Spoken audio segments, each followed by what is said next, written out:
Izina ry'Imana Data na Mwana na Roho Mutagatifu. Amina. Shalom. Kristo Yesu akuzwe. Turi kuwa kane tariki ya 5 ukwezi kwa 10 2023. Turahimbaza abatagatifu Placide, Flaviane na Filimati. Abizihiza abazina babo bifurije umunsi mwiza.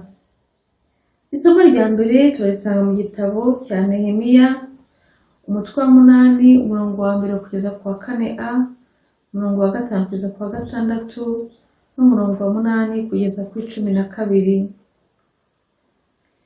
Mu mboneko z'ukwezi kwa 7, imbaga yongera gukoranira ku kibuga cy'imbere y'irembo ry'amazi, bose bashyize hamwe.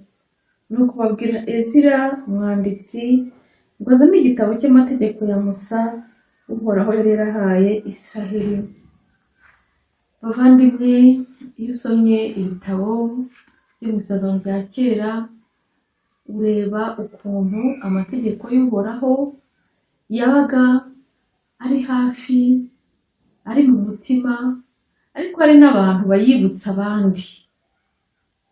Uyu munsi wa none amategeko y'Imana abantu barayakandagira, usanga n'abasenga batayazi, usanga bamwe hari ayo bakuyemo kugira ngo biyorohereze. Usanga Imana isuzugurwa ihereye mu nzu yayo. Bavandimwe, twongere twiyibutse amategeko y'Imana. Umukristo akwiye mbere na mbere kugira amategeko y'Imana mu mutima we, mu rugo rwe, mu nzu ye, agahora hafi, ku buryo niba uri mu kibazo runaka wibaza ngo ese Imana irakivugaho iki, mbere yo kuvuga ngo reka mbaze bagenzi banjye, reka mbaze inshuti yanjye, banza ubaze Imana. Ezira rero umuherezabitambo azana igitabo cy'amategeko imbere y'ikoraniro ryose. Kuri uwo munsi wa mbere w'ukwezi kwa 7 hari hateraniye abagabo n'abagore, mbese n'abandi bose baciye akenge. Nuko kuva mu museke kugeza ku manywa y'ihangu, Ezira asomera icyo gitabo aho ku karubanda imbere y'irembo ry'amazi, hateraniye abagabo n'abagore ndetse n'abandi bose baciye akenge. Bigaragaza ko nta muntu n'umwe utarebwa n'amategeko y'Imana, yaba umwana mutoya, yaba umukuru. Hari umwana uretse kwiga religiyo, hanyuma rero barimo arabigisha Yesu wabambwe ku musaraba, arabigisha, ariko ugeze arabaza ati se buriya mwumva Yesu yarishwe n'iki, yarapfuye kubera iki?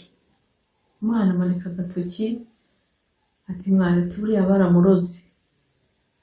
Ni ukuvuga ko ibya Yesu ntabyo yari azi.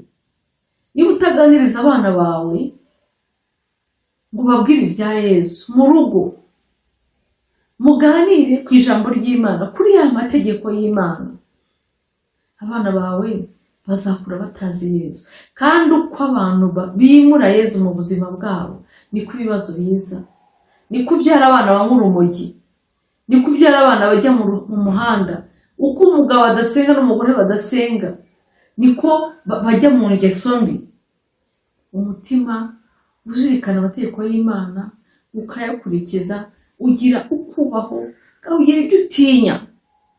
Impamvu sosiyete rero igenda yadukira ibyaha bimwe na bimwe, nuko igenda yimura Imana, iyisunika, ikirangagiza amategeko yayo. N'abashyiraho amategeko bajye bubaha Imana, bibuke ko nta muntu n'umwe uri hejuru y'Imana. Twese turi ibiremwa, waba umuyobozi, waba umukire, waba umukene, waba umucuruzi, waba ufite amafaranga, waba utayafite, twese turi abantu imbere y'Imana, turi ibiremwa. Ubahiriza amategeko. Hari n'igihe rero abantu bubaha amategeko kubera ubwoba ntazajyamo umuriro. Ibyo si urukundo. Ubaha amategeko y'Imana kuko akugirira neza, kuko aguha ubuzima. Umwanditsi rero abwira iyo mbaga yose yitonze, batega amatwi igitabo cy'amategeko. Umwanditsi Ezira yari ahagaze ahantu hirengeye, bari bamuteguriye bakoresheje ibiti. ubundi ijambo ry'Imana rigomba gutangazwa. Niyo mpamvu burya n'abasoma ijambo ry'Imana bagomba kurisoma neza. Udasoma neza ntagasoma ijambo ry'Imana, kuko ijambo ry'Imana rigomba kuvugirwa hirengeye, hatazagira uvuga ko ataryumvise.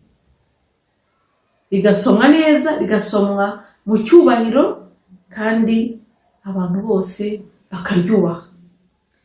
Tugomba no gutoza abana bacu, gutoza abo dushinzwe kubaha ijambo ry'Imana. Mu minsi yashize hari umwana waje kudusura hano muri community Homba Kansi. Umwana aza kudusura mu gitondo, twe tugiye kugira misa. Hanyuma arinjira muri chapelle, twese ducecetse, mwaramutse. Birumvikana twaramurebye, twese turarebana, turongera turaceceka. Arongera ati mwaramutse. Bivuze ngo ntabwo yigeze abwirwa ko umuntu yinjiye muri chapelle atera ivi cyangwa se akawunamira aho ijambo ry'Imana riri n'isakramento. Ntabyo azi. Babyeyi, barezi, dutoza abana bacu, dutoza ko dushinzwe kwinjira mu kiliziya, tukubaha ibirimo, tukubaha urimo cyane cyane. Ariko hari n'abantu bakuze batakimenya kwinjira mu kiliziya, bahajyana icyubahiro. Ezira rero avugira ku karubanda ijambo ry'Imana, abanza gushimira Uhoraho Imana y'igihangange, maze imbaga nayo ishyira amaboko hejuru, bose bakikiriza icyarimwe bati amen, amen. Buri ijambo amina rivuga ndabyemeye. Reba inshuro urivuga. Ugiye mu kiliziya bagomba umubiri wa Kristo utamina, ijambo ry'Imana utamina, ibintu byose amina, ariko wasohoka ukabumuhakanya. Nuko barunama bapfukamira Uhoraho bubitse uruhanga ku butaka. Ibyo Ezira yamaraga gusoma mu gitabo cy'amategeko y'Imana yabihinduraga mu rurimi rwa bose, kandi akabibasobanurira maze bakabyumva. Nuko Nehemiya umunyacyubahiro, Ezira umuherezabitambo n'umwanditsi hamwe n'Abalevi basobanuriraga rubanda babwira imbaga bati uyu munsi weguriwe Uhoraho Imana yanyu. Mwigira agahinda nk'aho mwapfushije kandi mwirira koko. Kandi imbaga yari imaze kumva ayo magambo, maze bose baraturika bararira. Ezira arongera ababwira ati nimugende murye inyama z'amatungo y'imishishe, munywe n'inzoga ziryohereye, kandi muzasangire n'abatagize icyo bategura, kuko uyu munsi weguriwe Nyagasani. Ntimugire agahinda, kuko ibyishimo by'Uhoraho ari byo buhungiro bwanyu. Uhoraho niwe buhungiro bwanyu. Maze Abalevi nabo bagahoza imbaga bavuga bati nimuceceke, kuko uyu munsi ari umunsi mutagatifu, kandi mwikomeza kugira agahinda. Nuko rubanda bajya kurya no kunywa, boherereza n'abatagize icyo bategura, bose baridagadura, kuko bari bumvise neza iki ijambo babwiwe. Bimaze kumva ijambo hari impinduka. Niba wumva ijambo ugakomeza kubaho nk'uko wabagaho, ntaryo wumvise, urarutwa n'utaryumvise. Dusaba Imana ijambo ryayo riduhindure, twemere kuva ku izima, twemere kureka no kurekura iyo twiziritseho bidafite agaciro. Turazirikana Zaburi ya 18. Amategeko y'Uhoraho anezereza umutima. Ese wowe amategeko y'Uhoraho akunezereza umutima? Ivanjili ntagatifu yo turayisanga kwa Luka umutwe wa 10 umurongo wa 1 kugeza kwa 12. Muri icyo gihe mu bigishwa ba Nyagasani ahitamo abandi 72, maze abohereza imbere ye babiri mu migi yose n'ahandi hose yajyaga kunyura. Arababwira ati imirima yeze ni myinshi, ariko abasaruzi ni bake. Nimusabe rero nyir'imyaka yohereza abasaruzi mu mirima ye. Muvandimwe, Yesu yatoye abigishwa 12, ariko atora n'abandi 72. Ariko nta muntu yoherezaga ari wenyine. Ntuzigere wumva kuri kamara, ntuzigere wumva ko wewe wenyine wihagije. Hari abantu bajya mu bintu bakavuga ati njyewe nibyo bishoboye, njyewe, abandi bose akabasuzugura. Mu muryango remezo ugasuzugura abandi, mu ikoraniro ugasuzugura abandi. Uriya Kiliziya y'Imana ndayikunda, uyu munsi uba ushinzwe ikintu ejo ukakivaho bakaguha ikindi, ni nk'aho bakubwira bati hari n'abandi babishoboye. Yesu ariko aracyahamagara uyu munsi, dufite ikibazo, ushaka abantu bigisha gatigisi mukababura. Reka mbwire abantu bize za kaminuza ngo basenga, ko musenga mukora iki mu ngoro y'Imana?